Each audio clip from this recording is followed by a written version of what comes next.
Skip it up and that up. What's going on, ladies and gentlemen? This is Rich of ReviewTechUSA, and that's my ball, you silly goose.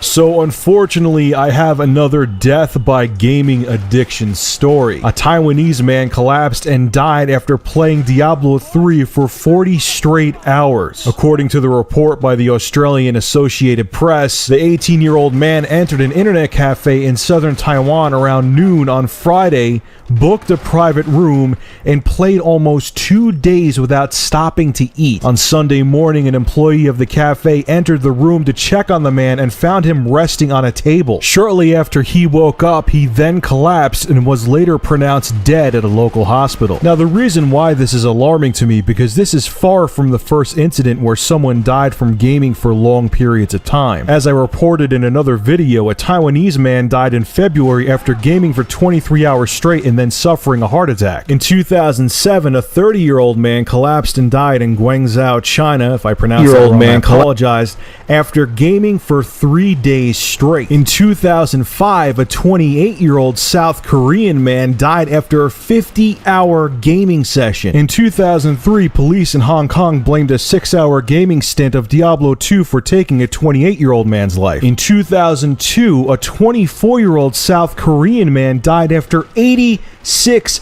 uninterrupted hours of gameplay. You heard me right. The dude played the game for 86 hours straight without stopping. I didn't know that was humanly possible. And that same month, a 27-year-old Taiwanese man lasted 32 hours before succumbing to death by exhaustion. What the hell is going on? Now, some of you know this story is a couple weeks old, but when I read this article and then saw how many other people died from exhaustion from playing video games, I had to talk about it.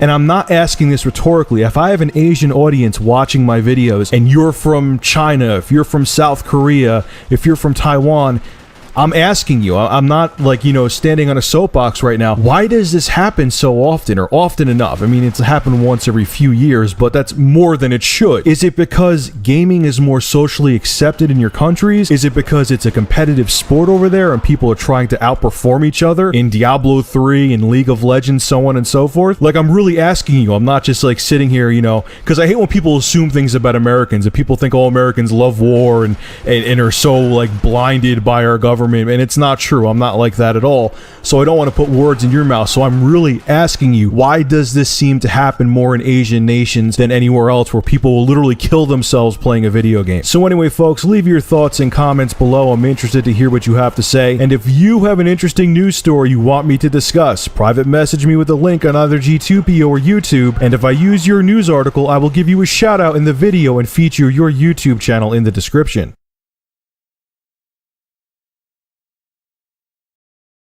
Skip it up and that up. What's going on, ladies and gentlemen? This is Rich of ReviewTechUSA, and if you think your life sucks, just remember you could always be these guys.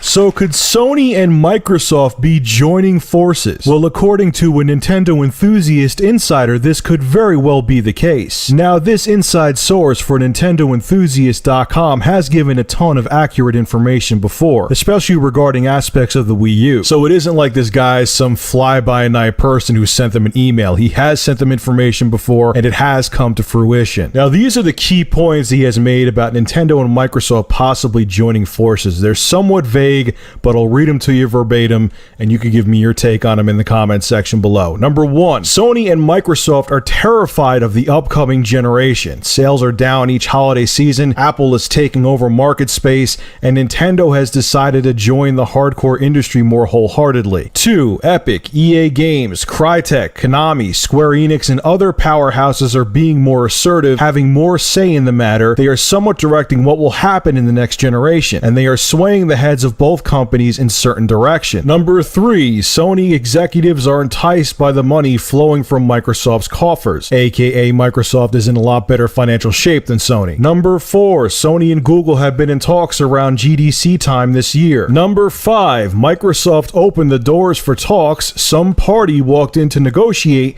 and Sony had to reluctantly agree. That's interesting. Number 6, as Kutaragi left Sony, a pseudo-truce was able to form. I'm guessing Sony was interested in working with Microsoft before, but Kutaragi wanted nothing to do with it. And last but not least, number 7, there will be dramatic revelations that will affect the entire industry. Okay, so my thoughts on this whole thing. Do I think Sony and Microsoft are joining forces? No, I don't.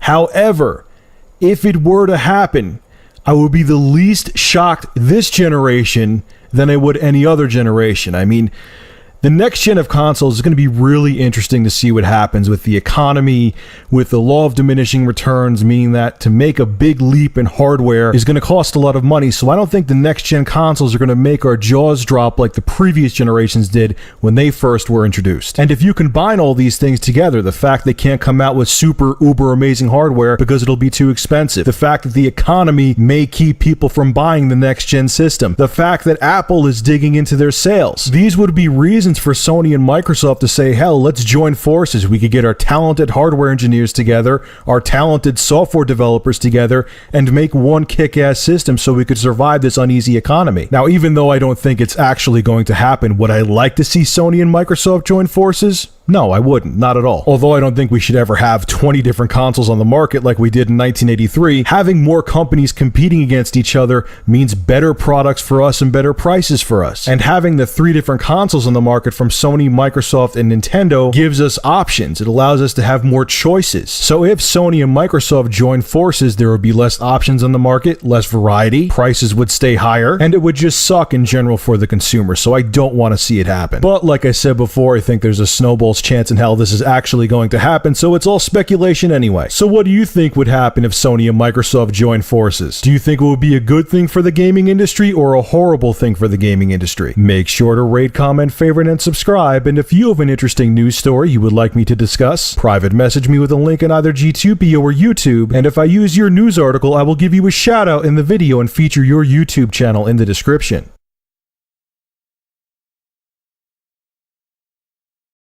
Skip it up and that up. What's going on, ladies and gentlemen? This is Rich of ReviewTechUSA, and always remember, I shat in Chinese food. Bitches.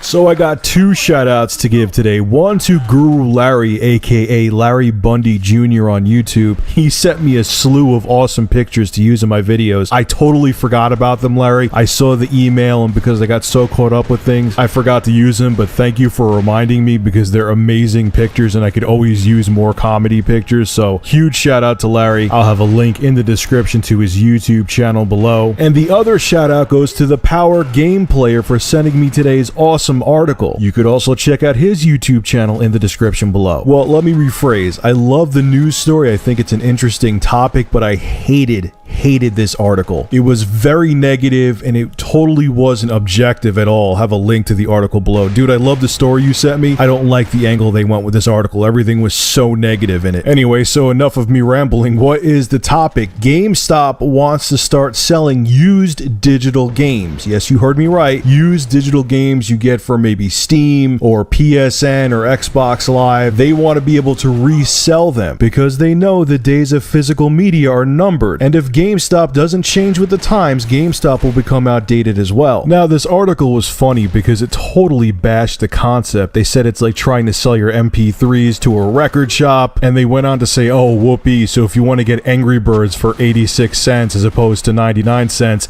this will be your dream come true. And I'm thinking to myself, either the people that wrote this article are idiots or they just hate digital distribution. And look, I know there's drawbacks to digital distribution, but unfortunately, no matter what, it's the future. I think this is an awesome idea. You know what's funny is that the games industry, the motion picture industry, and the music industry, they're always crying, saying that, you know, when people pirate something, it's just like theft. When they distribute albums, movies, or video games online, it's just as bad as if they went into a store and robbed the store. And that's why we've seen all these ridiculous bills and treaties coming up like SOPA, PIPA, ACTA, and TPP. But when it comes to giving the consumer rights, they laugh in our faces. It's like, who cares about giving them rights? We just want to make more profit. And when I see things like this, it's a small step in the right direction. Just like the European Union recently ruled that digital goods purchased, aka video games, should be able to be resold. And I agree, if you're reselling just your copy, your license that you purchased from Steam or Xbox Live or PSN, there's nothing wrong with it. It's a good you purchased and you should have the right to resell it. So I see what GameStop wants to do and what the European Union ruled on as a very good thing. It's a small step in the right direction and it gives the consumer more freedom. Granted, I'm sure that GameStop could give a crap about the consumer and they're just looking to stay in business, but whatever, I still think it's good. So what's your take on this? Do you think that people should be able to resell their used digital games? And would you actually trade in your digital distribution games if GameStop offered this service? Make sure to rate, comment, favorite, and subscribe. And if you have an interesting news story you would like me to discuss, private message me with a link on either G2B or YouTube. And if I use your news article, I will give you a shout out in the video and feature your YouTube channel in the description. Make sure to rape, comment. Make sure to rape. Oh, I need sleep. Skip it up and that up. What's going on, ladies and gentlemen? This is Rich of ReviewTechUSA, and the question of the day is, would Jesus approve of this picture?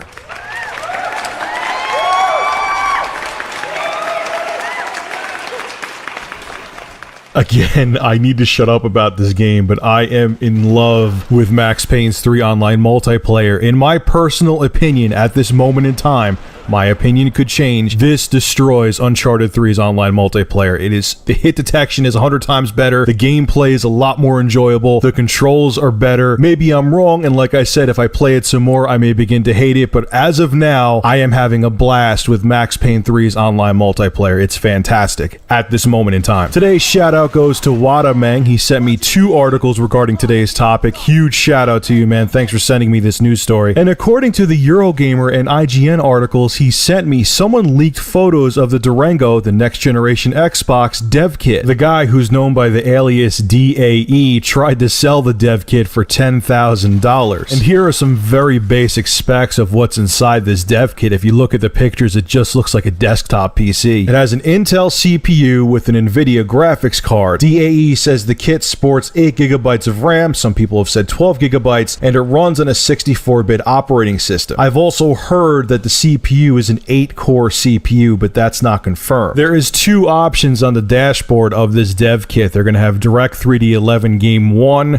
which is where you compile code for your DirectX 11 game, meaning it's confirmed now that the Xbox 720 or Durango is going to be DirectX 11 capable. And there's New View, which is a simple tool for rendering camera views and data from an attached Kinect peripheral, because we know Kinect is going to be a big deal with the next Xbox. Now, what's interesting here is that a lot of people thought that DAE was bluffing and that this kit was a hoax and he was just trying to make quick money. But when developers were shown the pictures that he displayed, they said, no, that's the real kit, that's what it looks like. So either the guy saw the dev kit and made his own fake dev kit and put a screenshot up to make it look real so he could swindle someone out of 10K, or he actually has his hands on one or stole it or whatever and he's trying to make money off of it. But whether or not this guy is bluffing, we've seen job postings for Infinity Ward, id Software, Rare, 343 Industries, and Crystal Dynamics, and other companies looking to make games for next-gen consoles. So we know there's dev kits out there. The Xbox 360 is almost 7 years old. It's about damn time. Now, do I think this dev kit from DAE is legit? I don't know. He may have just saw the dev kit compiled a cheesy little program to make it look like he had one because he was just trying to swindle someone out of 10 grand, like I said before. If I had 10,000 just to waste like that, would I buy his dev kit? No, what the hell would I do with it? I'm not a programmer anyway, so what's your take on it, folks? Are you ready for the next generation of consoles, or are you still happy with the current generation of consoles, the Xbox 360 and PS3? Make sure to rate, comment, favorite, and subscribe, and if you have an interesting news story you would like me to discuss, private message me with a link on either G2P or YouTube, and if I use your article, I will give you a shout out in the video and feature your YouTube channel in the description.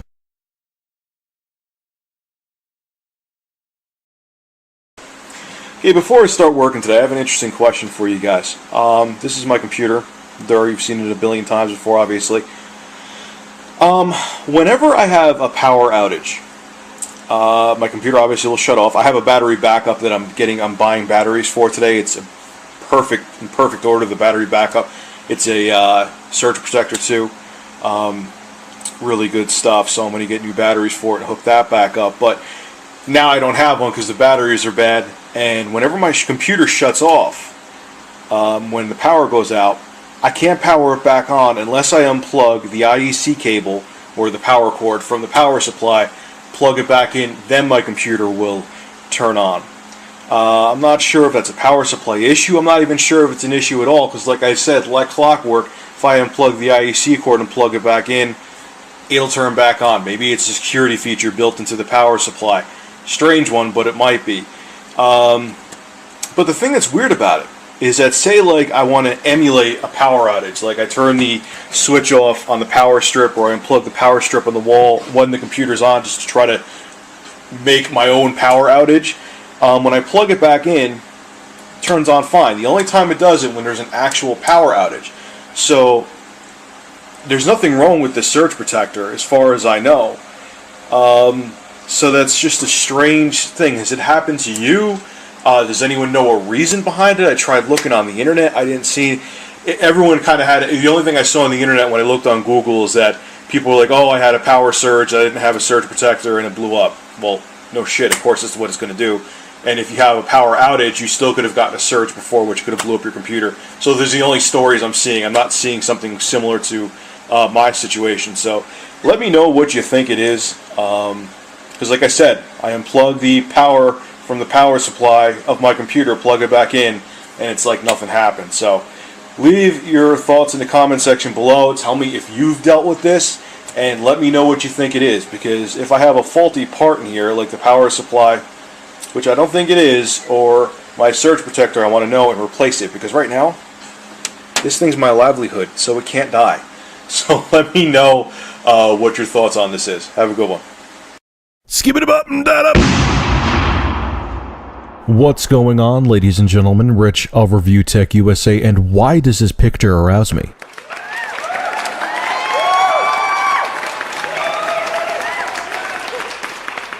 I can't stop playing Max Payne 3.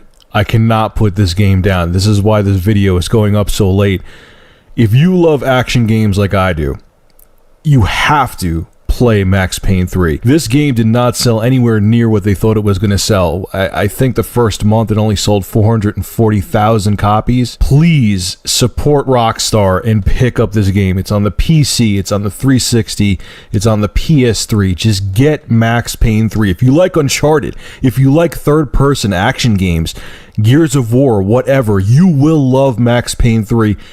In my personal opinion, it blows all of those games away. It is such a satisfying, well done, well produced experience. I cannot recommend this game enough. Please get Max Payne 3. It is amazing. So today's shout out goes to World Faithful 1. I will have a link to his channel below in the description. And he sent me an article saying that Apple has patented a DualShock style gaming controller. And here's an image of the drawing for the patent that Apple placed. It looks exactly like a PlayStation DualShock controller. It's kind of ridiculous. I don't know if that's copyright infringement, but damn, talk about biting off a Sony hardcore. So why the hell would Apple place a patent on a gaming controller, a dual analog stick gaming controller? popular? Well, honestly, I don't think they're going to make a conventional console. I don't think they want to get into that market. I don't think Apple has an interest in making a conventional console, but I do think they would want to create a gamepad for a few reasons. The first one's a very logical one. People want to have a conventional gamepad for their iPad, iPhone, or iPod Touch. People complain all the time that there are games on their iDevices that just don't work well with touch controls. And I know there are third-party alternatives that make gamepads for the iDevices, but having one from Apple would be much better because it would be considered the standard,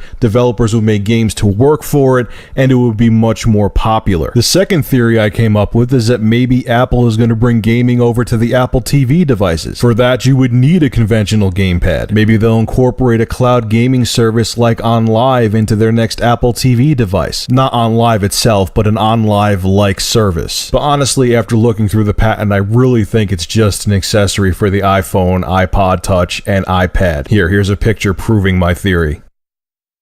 So what's your take on Apple placing a patent on a gamepad? Do you think they could come out with a conventional console, or do you think it's just an accessory to be used with their current devices? Make sure to rate, comment, favorite, and subscribe, and if you have an interesting news story you would like me to discuss, private message me with the link on either G2P or YouTube, and if I use your news article, I will give you a shout out in the video and feature your YouTube channel in the description.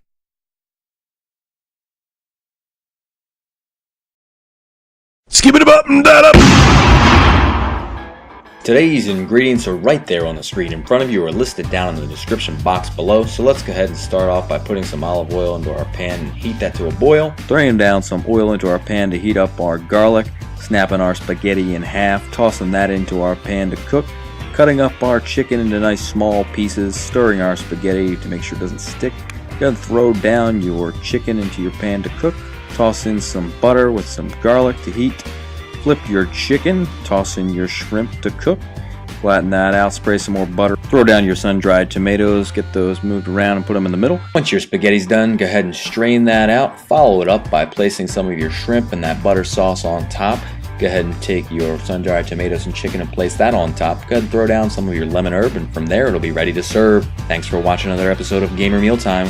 And if you want to see more episodes of GMT, remember to hit that like button for me and leave a comment down below to let me know, or for anything else. Peace. I'm out.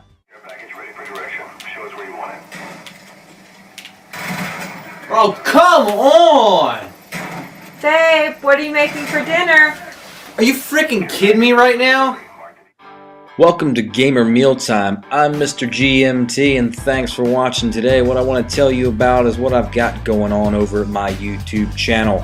It is a cooking show, and it is focused towards us gamers. I've taken simple recipes, I've cut out the 10-minute YouTube video and boiled it down into 1-minute videos to help save you time in watching a recipe and getting right down to the brass tacks and cutting out all the YouTube bullcrap I see everywhere. Over stirring, yeah, like, you know what I mean?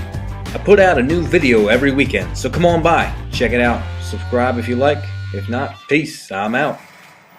Come on! Last chance? Are you kidding me? Come on, I'm hungry. Yeah, I got something for you. Skip it up and that up.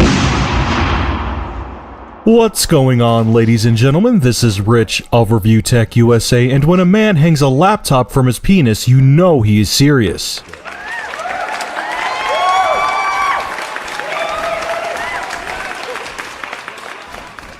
So today's shout out goes to YouTuber Wondboy and Idiot. You could check out his channel in the description below. And the news he sent my way is that Ouya, the $99 independent gaming console, will have OnLive, the cloud gaming service, available on it at launch. This is what OnLive had to say about the Ouya gaming console. When OnLive first heard about Ouya, we were excited to see console gaming become more available and open. Like Ouya, we came to gaming with a new design for making top quality games accessible to more people, and we continue to look for ways to expand on that vision. Ouya is rethinking the console business, making waves by using standard technology to make gaming for your living room accessible, affordable, and more innovative than ever. In OnLive's case, we pioneered a groundbreaking cloud-based system that instantly delivers games to any device on demand. Here's a couple new photos of the Ouya console and the Ouya controller. Check them out. There's the console itself. That isn't the finalized design, but keep in mind the Ouya game console is going to be the size of a Rubik's Cube. And this This is an updated photo of the Ouya gamepad. Now, they've pretty much settled on the color-coded buttons, but they're also going to make the buttons compatible with colorblind gamers. So if you're colorblind, don't worry about it. They're going to make it so you can differentiate the buttons on the gamepad. So let me give you my take on this whole thing. I think the OnLive cloud gaming service coming to Ouya and being there at launch is brilliant. I mean, don't get me wrong, I think the OnLive micro console is cool, but you have to understand that's just a dummy terminal that interfaces with the OnLive controller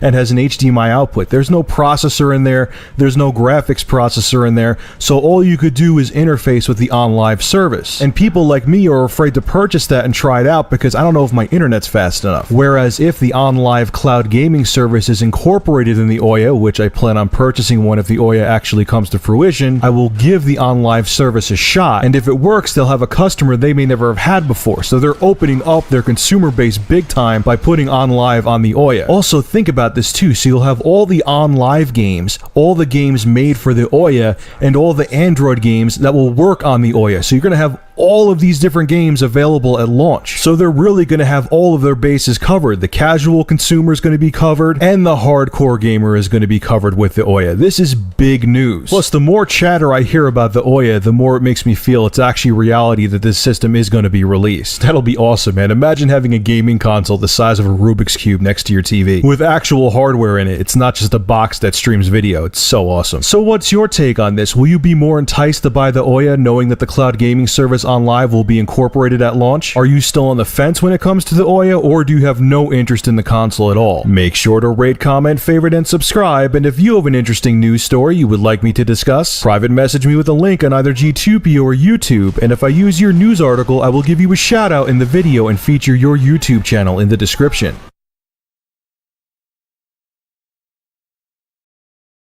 Skip it up and that up.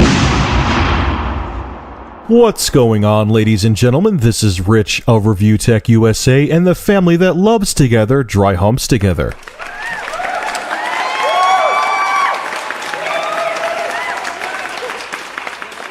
And yes, the one on top is a chick. What's going on, people? Rich of ReviewTechUSA. You are looking at footage from Sniper Elite V2. You've seen me play this before, and they had it on Steam during the summer sale for like 23 bucks, maybe even cheaper than that. I hope you picked it up. It's a really good game. But that's not what we're here to talk about. The man, the myth, the legend, Gabe Newell has spoken.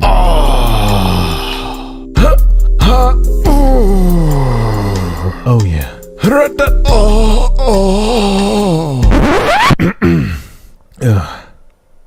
Excuse me. So anyway, Gabe Newell has spoken and gave his thoughts on Windows 8, and he described it as a catastrophe. Not that it needs work, not that it has bugs, but could improve. It's a catastrophe, and people should run screaming from it. Now, he didn't go into too much detail as to why he thinks Windows 8 is a catastrophe, but a lot of people are speculating one thing. Windows 8 will bring unfair competition to Steam, because with Windows 8 will come Windows Marketplace, and Windows Marketplace is actually a decent place to download software. And the way that Windows 8 is going to have the marketplace set up, it's going to work like an app on your smartphone. So people are going to be very familiar with how it works. And if they have a Windows 8 computer, the marketplace is going to be in their face all the time. So it's going to be very accessible. Now, I do agree with the article. Even though Windows Marketplace will be more accessible in Windows 8, I don't think it's going to win over consumers. And because of that, I think developers are still going to avoid Windows Marketplace like the plague. So you're thinking to yourself, okay, who cares, Rich? Windows 8 is going to have Windows Marketplace in your face all the time. Just avoid it and open up Steam and play your games on Steam. What's the big deal? This is where the shit kicker comes in. You ready, folks? I'm reading directly from the article right now.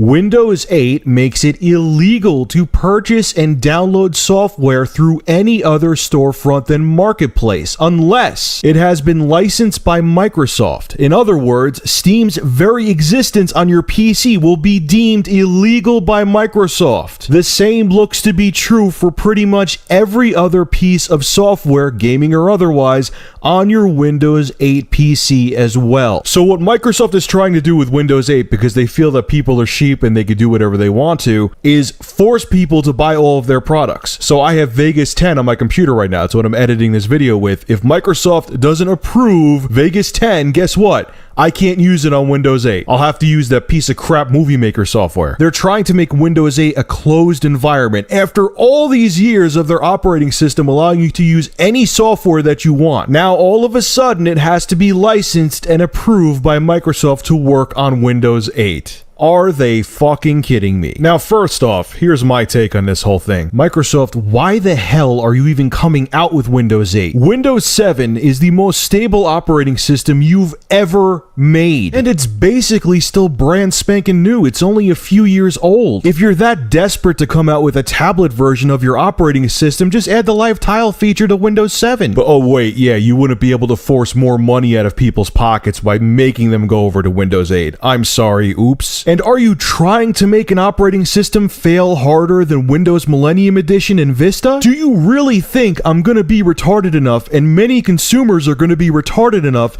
to leap to a new operating system where their thousands of dollars of games and software won't work on it because it's not licensed by you, Microsoft? Do you think people are that stupid? This is why Valve, well, part of the reason why Valve is making Steam for Linux. They feel that hardware manufacturers like HP and Asus are going to drop the Windows platform because people are going to despise Windows 8, so they want their digital distribution software on another operating system. And you know what? They're right, because if this holds true with Windows 8, Windows 8 will never be on my computer. If Microsoft makes it that I can only use software that they approve, Windows 8 is going to fail worse than any other operating system they've ever made, and they're going to lose a ton of money with Windows 8.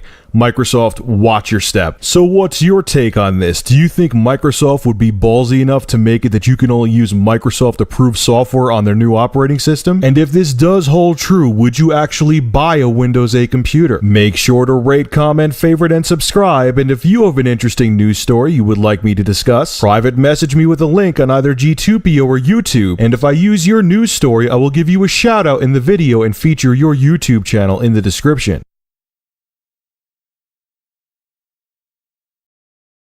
What's going on, folks? Quick little message here. Rich of ReviewTechUSA. I did make a video demonstrating the FM transmitter capabilities of the Crosley Revolution Ultra Portable Turntable. Now, I demonstrated this with classical music. Usually most classical music, the copyright has run out on it. As a matter of fact, virtually all classical music, the copyright has run out, and it's fair use to use the music. And even if I was using copyrighted music, it falls under fair use because I was demonstrating a product. However, due to the good old DMCA, where anyone could put a claim on anything they want to, the video was flagged, so I had to take it down. But I do have the video posted over at g2po.com. There is a link below in the description. Just click that and you'll be able to watch the video. So once again, guys, I do apologize for the inconvenience. That's just how it goes due to the Digital Millennium Copyright Act. There's nothing else I can do. Have a good one. Team Deathmatch.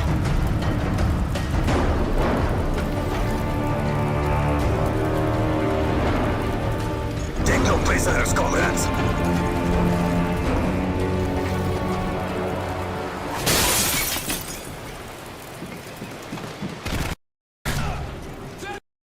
Skip it up and that up.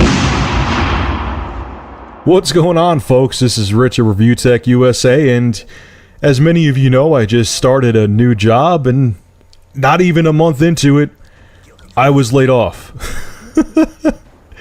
I'm not kidding, man. It was funny. Now, I worked Wednesday through Sunday. Okay, so Monday and Tuesday was my weekend. And I wake up this morning, getting ready for work. Nothing special. The job is going well, so I thought. So I rush my ass out of my house, and it only takes me 5 minutes to get there. The latest I've ever been to this job is exactly on time. I swear to you, today was actually the latest I've ever been. I showed up at 10 on the dot, and that's when I'm supposed to be there, and that's the latest I ever showed up.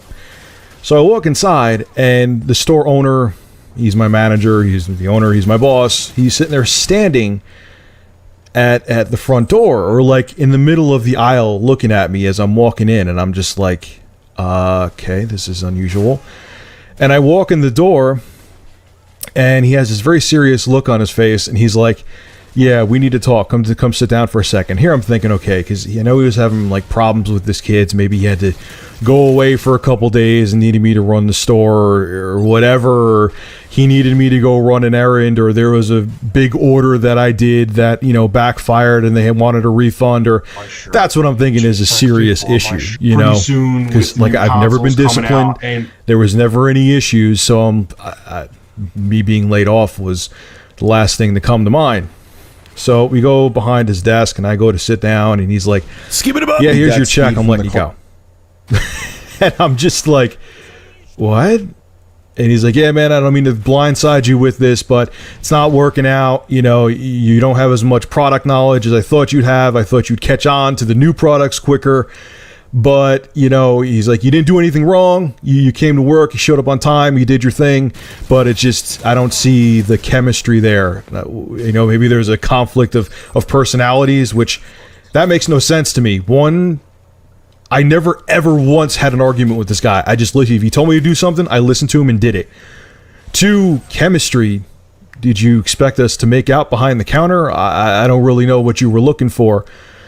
And the weirdest thing was, so he's telling me, look, here's your check. Good luck. You know, I'm sorry it didn't work out. As I'm walking, he's like, don't worry about it though, man. It wasn't you. I'll even give you a good reference and a recommendation if you want to put me down on your resume. And I'm thinking to myself, I haven't even been here a month. How do you know if I suck or not anyway? And on top of it, why would you give me a recommendation if you're letting me go? So, was it me? Now, it's funny, I called my father and told him, and he thinks that the store's not getting the business that he wanted, and he let me go because he'd rather keep the profits for himself.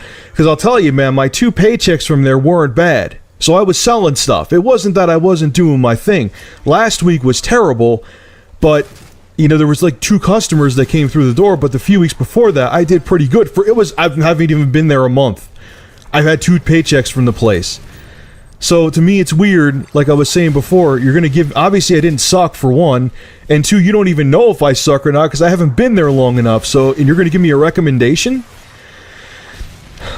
You know what's funny is that I don't know if you guys watch The Archfiend, and I'm a fan of him. He's a very smart guy. I don't agree with everything he says, but there was one thing he said that it was kind of funny to me, and I was thinking about it driving home after I got let go.